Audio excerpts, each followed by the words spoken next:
just rounding up people. So how do we find that, people, in general? I know the first one's hard to gauge, but how do we find the understanding of the activities? From a coach and, yeah, the kids picked it up, yeah. I think we should have the jerseys and balls at a different time. It was made for mass chaos. The jerseys and the balls. Should have done beforehand or. Usually we do that in that first meeting like Yes. last week. Yes, So- it's a bit of chaos. It's Yeah. half the kids wanted jerseys and this and that. I think it would have been better if we just concentrate on soccer and not, I want this Yeah. number, I want this size, who's my coach? Yeah, because we kind of missed out the initial talk. Yeah, I because saw we're the doing jerseys. you guys are doing jerseys, yeah. Yeah.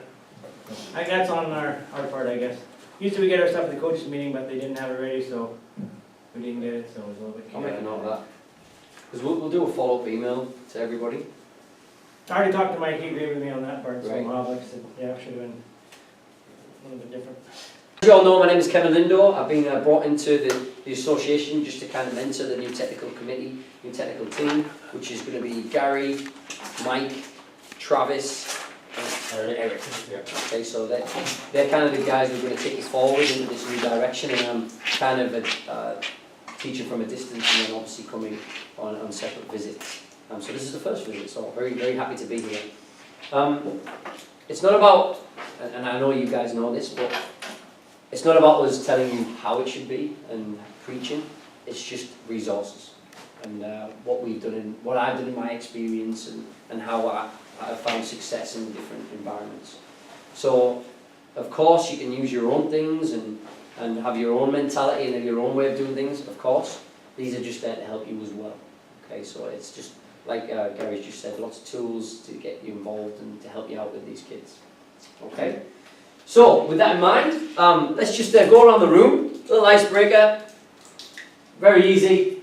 My name is Kevin Lindor, and I got involved in soccer because couldn't really make a living of playing, wasn't good enough, so next best thing, and I love working with kids because I'm about to say mental age, so I just enjoy being with kids. I'm from a big family, and it was seamless for me.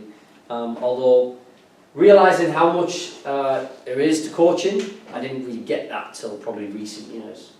Kind of winged it and just loved being around kids and young people. So that's kind of why I coach. Now I'll hand it over to whoever wants to go first. I'll go first. Excellent. My name is Erica McLeod, and I'm a director for AV Soccer. I'm not a coach, and I'm not a player, but this year I'm missing some coaches, or one at least main coach. So there's a few of us that are going to tag team it, along with my son Duncan, who's a player. And yeah, so. Great. Thank you. Yeah. Yeah, we'll class. In the night class. Good. In the night class. Speaking. I'm Tareen Ralla, and I got involved in soccer because I had 2 young children. Started at age 5. I play 6-a-side myself, and my family's always been really soccer oriented. Love the game, love to watch it, and I'm here to back up Erica in any way that I can, and yeah, show my support. Great. Mike Mahavlik, part of the technical team for AV Soccer. Grew up playing soccer all my life, and baseball among other sports, but decided soccer was a sport for me. Unfortunately, broke my leg a couple times, tore my knee a few times, so really playing higher than university soccer was not an option. Love playing, love coaching, 2 kids. One of them, unfortunately, doesn't love soccer. The other one loves soccer, so I have grown up coaching with him as he's moved up. I've moved up in age brackets, and you know, I'm Croatian, arguably the best soccer team on earth. So That's a big argument. Have to help keep that alive. Yeah.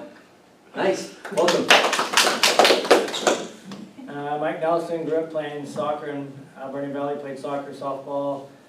Quit playing soccer when I was 18, started playing rugby because no men's soccer team. Played 28 years of rugby, just retired.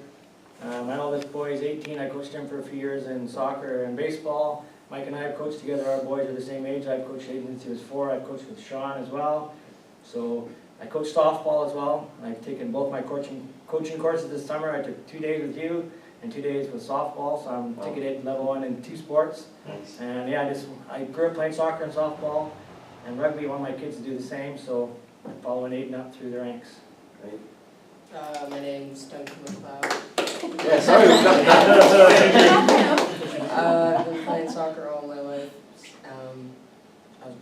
I wanted to play house this year, so I made that possible, and she needs a coach, so I figured I'll crack over. Good man.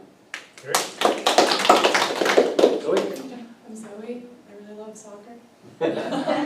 I'm not playing this year. I'm just really looking to any way to stay involved. I'm new to Port Alberni. Hit me up. Cool. Oh, you live here? You moved here? You live here? Nice. 2 weeks ago. Oh, Wow. There you go, we're There you looking go. for a coach.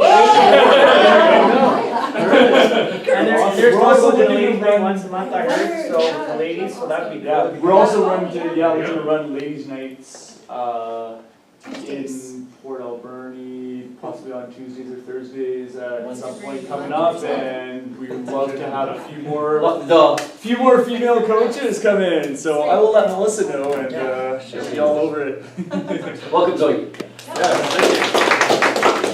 I'm Sean Galemba, so my son started when he was in kindergarten, so coaching with Mike back then, and I've coached with the other Mike, and yeah, so this is year 8, and he was sick tonight, he couldn't make it tonight, but I played when I was a kid, like basically just like a little kid up to about grade 7, then we moved to the middle of nowhere where they didn't have a soccer team, so I was out of it since then, but yeah, I played like just about every other sport, so yeah, just interested to soak up as much as I can and stay with it as long as my son wants to continue, so Great. yeah.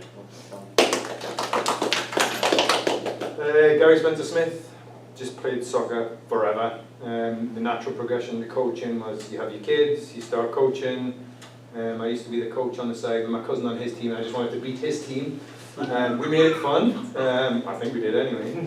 And then I started to understand that coaching's not just about the winning thing, it's truly about the development of the kids enjoying the game. We're not trying to make the next Beckham, like we're not those coaches, so it's understanding when we're out in the rain, we've got to pass our enthusiasm on to them because they feed off that. So that was my, and that's why I do it. I just like to stay involved. It helps me stay young. Yeah, I'm trying to get in. So I'm not sitting at home. It helps you stay young when you're around the kids and you see their smiling faces and you see them score a goal and like that. Just you go home smiling at night. So that's why I still coach, I think, and why I'm out with a broken leg tonight.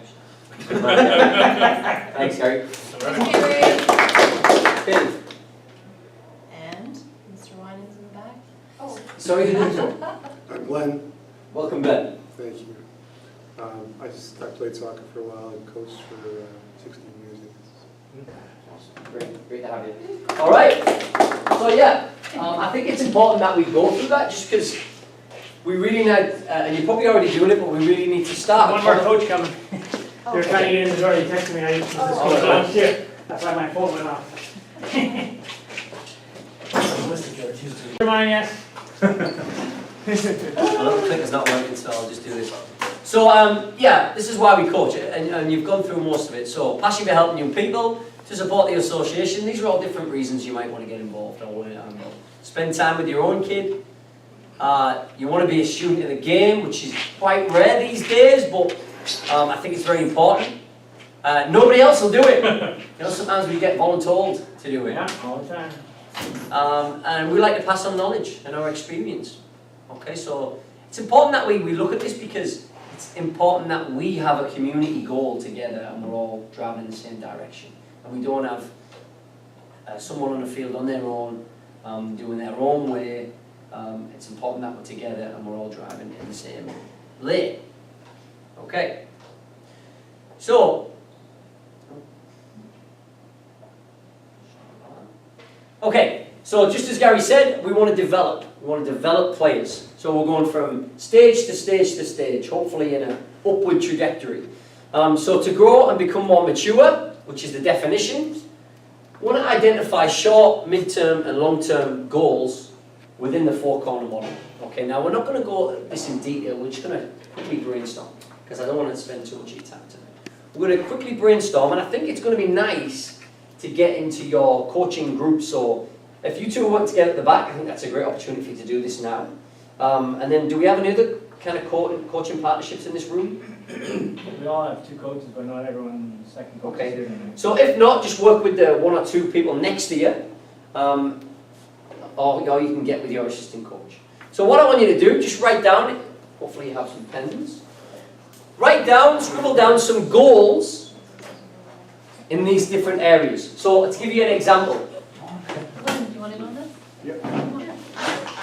So to give you an example, a technical and tactical goal with my team might be, I've just inherited a bunch of U12 players. Some of them have played a lot and some of them haven't and you need to game. So my goal might be, I want all of my players at the end of the season to be able to dribble with both feet and pass competently with at least one foot. That might be a technical goal.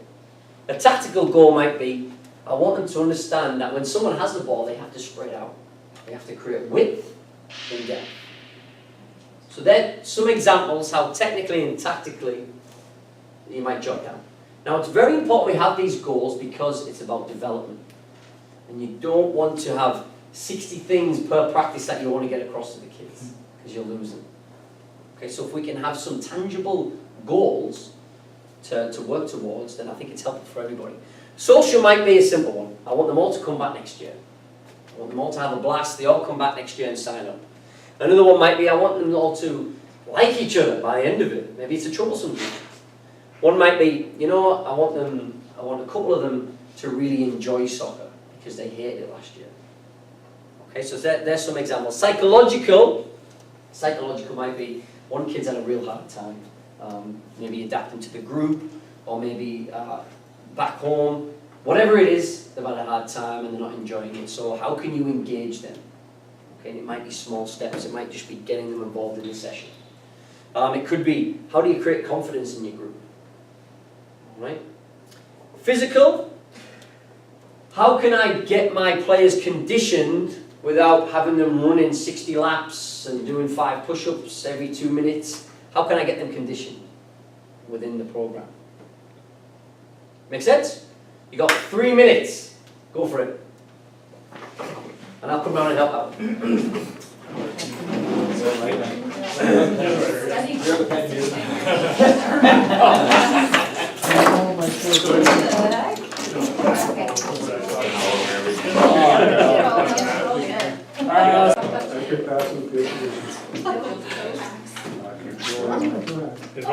Okay, so what I really liked from Dan and Sean, they mentioned what we've seen tonight. That's so important that you mentioned that. When we're planning goals and when we're talking about anything that we're going to do out on field, always think about what's in front of you. Okay, because I made the mistake, you know, you do a wonderful plan and a program, and then you go out and it's way above the player's head. It's important that you coach what you see. Okay. Technical, tactical, shout some things out. Accurate passes. Yeah, for sure, this age group, definitely. That's definitely on the radar. Passing with both feet. Passing with both feet, definitely. Controlling with your body parts, whether it's Yeah. foot, thigh, chest. Yeah, understanding that the game can be, you know, all limbs can be utilized in the game.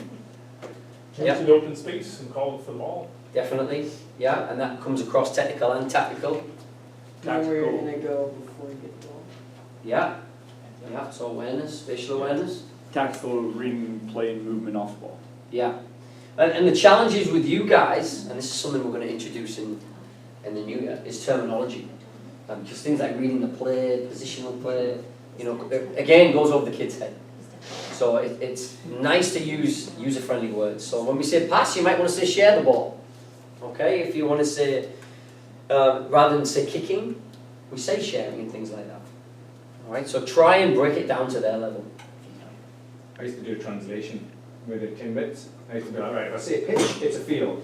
I Right. say it's what, like it's just, sorry. Yeah. Sorry. No, One you're right. story is I did a little kid, I said, take your sweater off, you're going, no, what did I say? A jumper. Take your jumper off, you're going, Yeah. you're going on the pitch. And the Yeah. kid just looked blank at me. Yeah.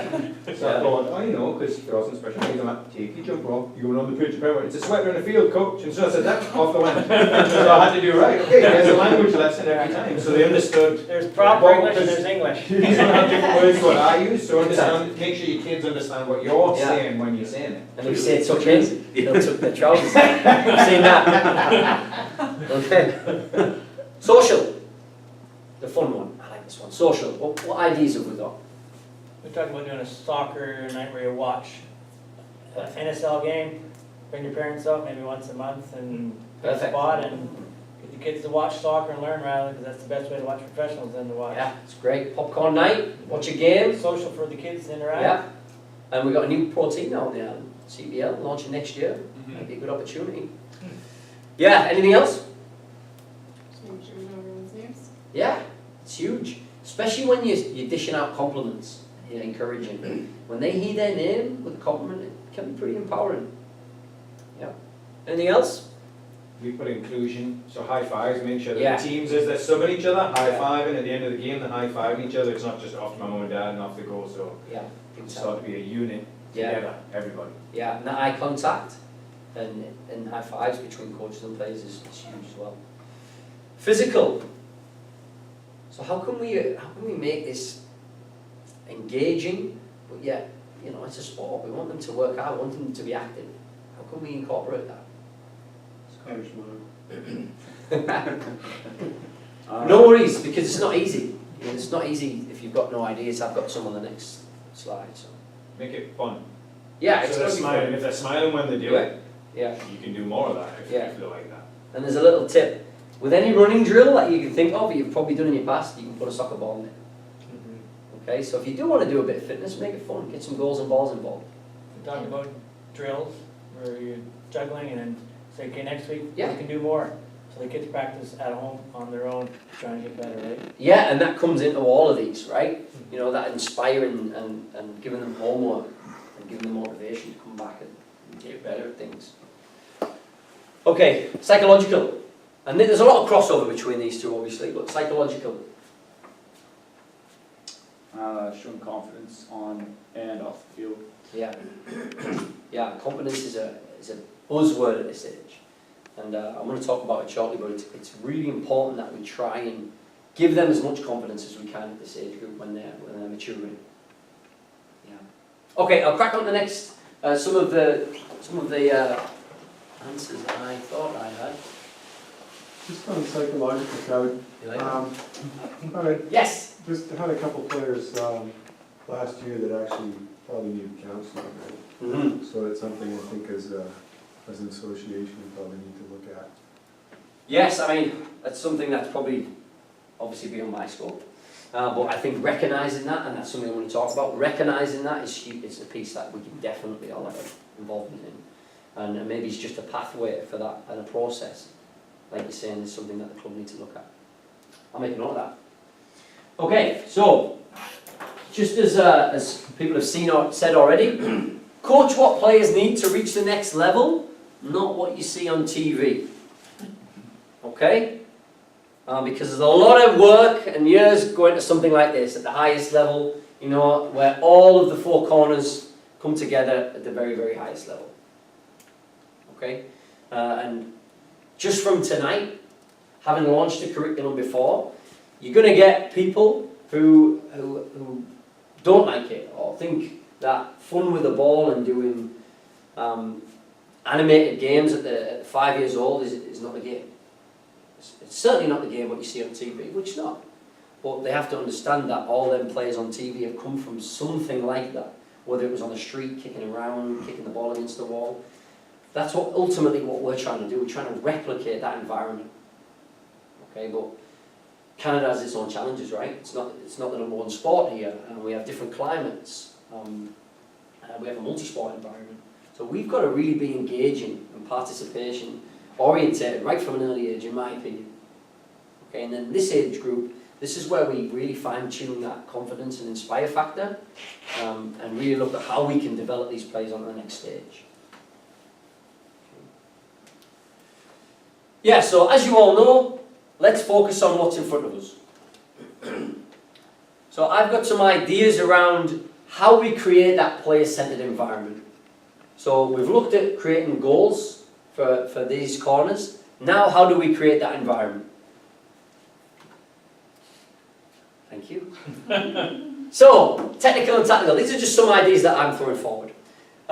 So, must learn the fundamentals of the game. It's our duty to teach them the fundamentals of the game. Okay, so now, how many times do you have the kids a week? Roughly? Twice a week. Does that include the game? Yeah. Twice a week. So, in my opinion, I wouldn't spend my time on taking free kicks, corners, throw-ins, because I want to prioritise my time on them learning the fundamentals of the game. And that's passing, controlling, turning, shooting. Okay, that's my opinion, and that's my advice to you guys. Find ways to paint pictures. And we've said it before, if we can do a video, can we basically demonstrate ourselves? If you can't, can you get a good player to do it? Okay, so painting pictures, as well as describing things, caters to more learning styles. And the research out today says we have to continually find new and varied learning styles. To cater to new learning styles. Because people are audio, people are kinesthetic, people are visual, so we need to continue to evolve that. Repetition, the king of learning. Okay, so facilitate repetition and success. Okay, we want them to succeed before we start challenging them. So an example might be you're doing a 5v2 possession, similar to tonight. If it's not working, don't berate the kids. Create the success first. It might be 5v1, it might be 5v9. Then put the defender back in, then challenge them more. So create that success, then put the challenging obstacles in front of them. Manage the goals and the expectations, which we're doing tonight. Yeah, no worries, thanks Gary, good to see you. Sorry, things no longer. Good luck with the leg. Cheers. Okay. So needs to communicate. And that might be just simple as getting to the session early, so players can have that avenue to communicate. Sticking around 5 minutes after practice. I'm going to be around for 5 minutes, anybody who wants to chat. Ensure your practices are engaging and fun. If your practices are whittling down in numbers, I know it's not nice, but you're going to have to look at yourself and say, why are my players not turning up? And that self-reflection, sometimes it bruises the ego a little, but if we're truly about kids in the development, self-reflect and think, how can I get them back in? Get to know your players. One easy one is, they're a sub on the sideline. How was school today? What else do you do apart from soccer? Okay, so try and change the topics a little bit. Get to know your players. They might be creative. They might be very sporty and other things, which will give you more information about what to do in your practice. Plan additional team bonding events, which we spoke about. Huge, I think. Just talking about our VIU group right now. We have a team that we're building right now, but I'm very aware that if we don't get the bonding right, that'll affect us more than anything. Okay, because we have pretty much a brand new team. Empower players to roles and responsibilities throughout the season. Who's collecting gear? Are you doing captains? Who's responsible for making sure people get on time? Okay, and obviously it's age dependent, but it's important that you do that. Even within your session, when I run a session for this age, they're the referees. They run their own subs. They keep their own score. And I, for the match part, I facilitate or I coach. I'm not running them little things. I get the players to do that. Physical. So these are ideas for physical. So tempo in your practices. They have to reflect the game. So your warm-up, if you're going to do a slow, methodical warm-up that takes a while to get into and there's lots of talking, your session may be like that. Okay? Where it's come on in, let's get going, let's get playing, get the balls dribbling, I want to see how fast you can dribble, I want to see what moves you can do. That'll go throughout the session. And it takes a while, because especially in house soccer, kids tend to goof around a little bit. So it might take a while to get them practice habits, but believe me, by the end of the program, you'll have more condition to it. Create additional programming. So that's just an addition that you might want to bring in, or you might want to bring someone you know in. It could be a fun multi-sport night every Thursday, 6 o'clock, that one of the coaches is running. Create a culture. Okay, so who went for, and this is maybe for your older players, who went for a run like the other night? Who went for a group run like we recommended?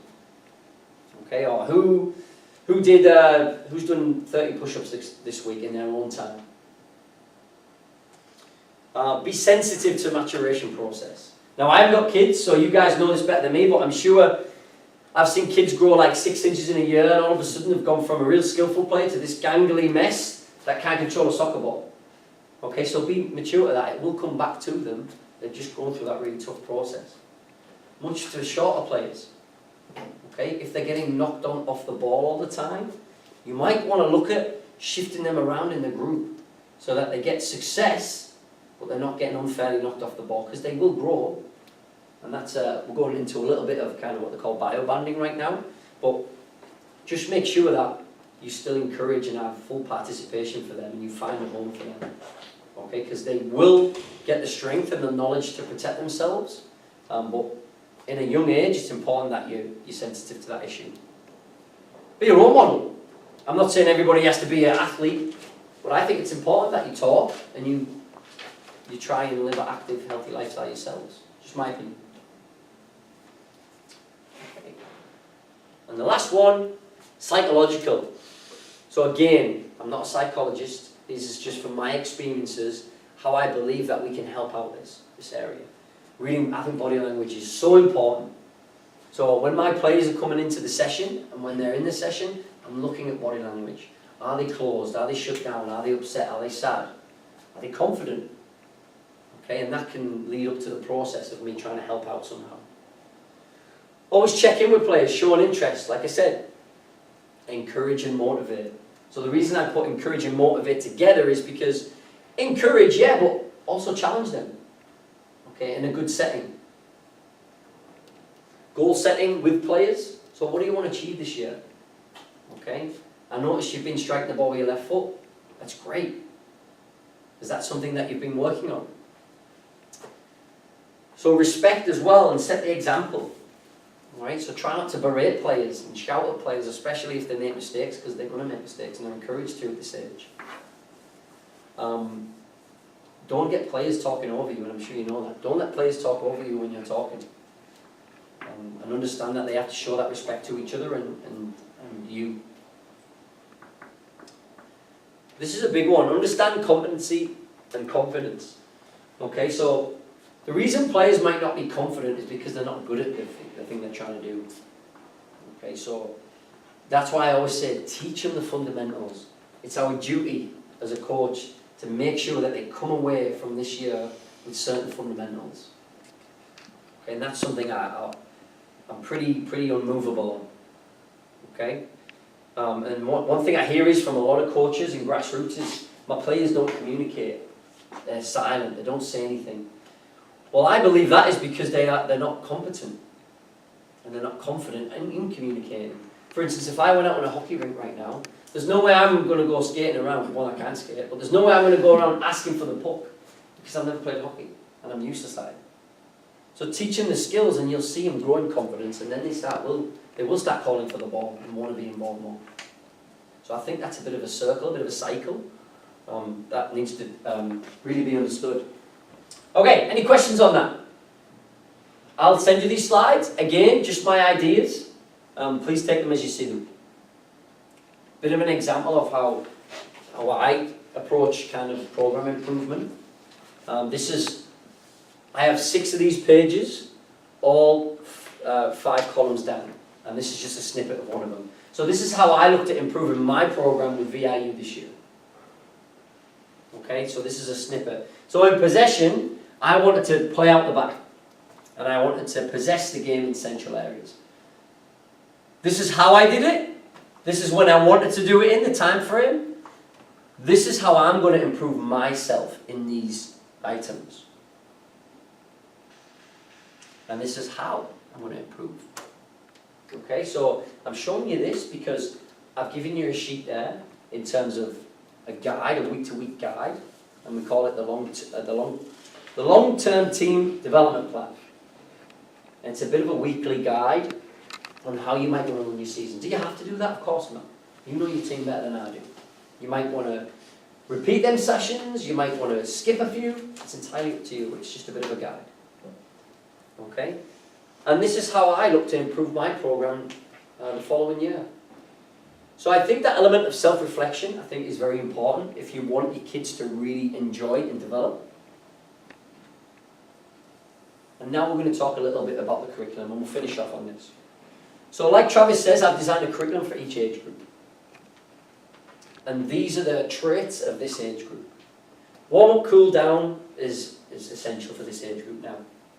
Rest and recovery is important. Awareness of the growth spurt, which we spoke about. A more complex environment and position specific. What I will say at the younger ages, U13 to U14, as they're going to transition into playing rec, talk about shape before you talk about positions. And what I mean by that is, shape is width and depth. Okay, so when I've got the ball, I need support on the sides. And I need support up front as well. So I can shift the ball. Now that's in a very small environment. Okay? Once you've spoke about that in your small-sided games, then we can open it up and go 77, 88. Now I'm a centre-back. Now that's a left-back. Now that's a right-back. That's a midfielder. And then it kind of replicates itself again across the field with wingers and strikers. Does everyone know what I mean by that?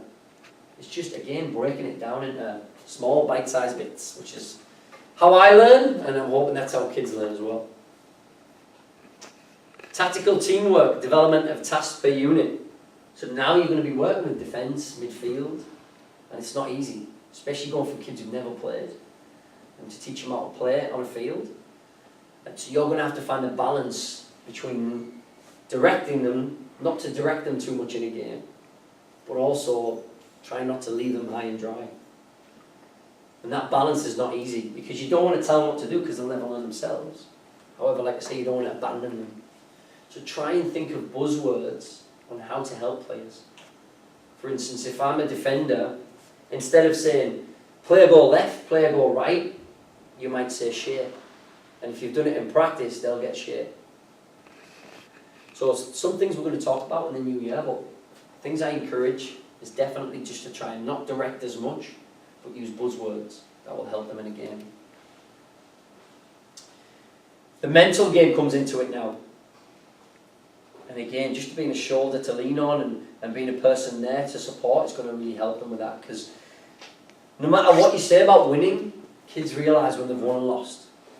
Okay, and the whole winning, never say it, I'm totally the opposite. I'm all about winning. And what I mean by that is you have to understand winning, because you have to learn to win well, and you have to learn to lose well. And life's about that, right? You know, you're going to win and lose at things. So my message to kids is, yeah, we want to win, but we're not going to be obsessed about it. You know? Teaching refining basic principles of play. Players become more motivated and gain confidence. Development model means player-centered. Okay. So your priority, create an environment that builds confidence, competence, and then fundamentals, and a culture of respect. Okay. So as we go through the curriculum, you're going to see this kind of content. So 3 to 26. More possession based, 27 to 33 attacking play, and the last pages are defending. So that kind of gives you a guide, and you can kind of pinch pages out of this to take for yourself. You're going to be given the whole document. It's about 40 pages, and you've got just some visuals in there to help you with some of the fundamentals. Now, what I would advise you to do is print the whole thing out and have it in a book and just throw it in your coaching bag so you've always got it. Or if you're one of those people that likes to work week to week, you can just print out the sessions per week or have them on a device. Okay.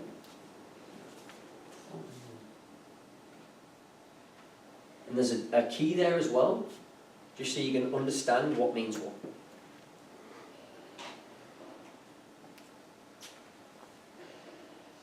these are different ways to run a session.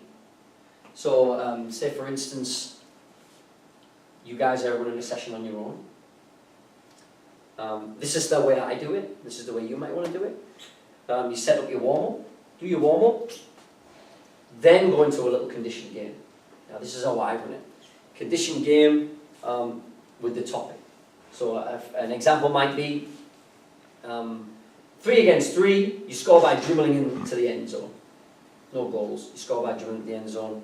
That's a dribbling topic. That's a conditioned game. And you're going to get 3 different documents. You're going to get one on warm-ups, one on isolated activities, which we did tonight, and one on small-sided games, which are conditioned. Another way to do it, so you do your activity, then you end with a game. I would advise that you always end with a game, because you want to send the kids home and smile. Another way you might do it, you might work in a group. So all of you might get together, and you might go, you know what, we're going to do stations. So you're going to do page 8, Zoe. Mike, you're going to do page 9 on dribbling. And Eric, you're going to do page 11. And then kids are all going to go through it. Now, I'm not sure logistically how you guys are going to do that. You're probably going to do it on your own, right, as you teams? I'm not sure.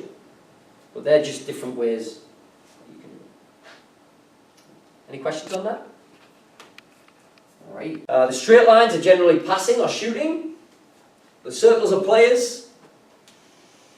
You've got the organisation, the activity on how you do it, how you progress it, sometimes how you regress it. And then you've also got key factors. And these are just learning outcomes, what you're trying to get out of the session.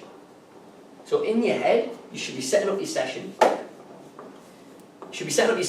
Getting it going. In the first minute, just let them at it. It'll look crazy and chaotic, but just let them at it. Don't fall into the trap of putting little fires out everywhere straight away. And that's what I see all the time. I see coaches get this set up and then they go, no, don't do that. You should do that. It's meant to be this. You're going to be there all night doing that. So it's best to take 1 or 2 minutes to yourself, take a stand back, see if the organisation's right, see if they understand it, and see if the tempo's where you want it. And then we see what's wrong and any mistakes are being made.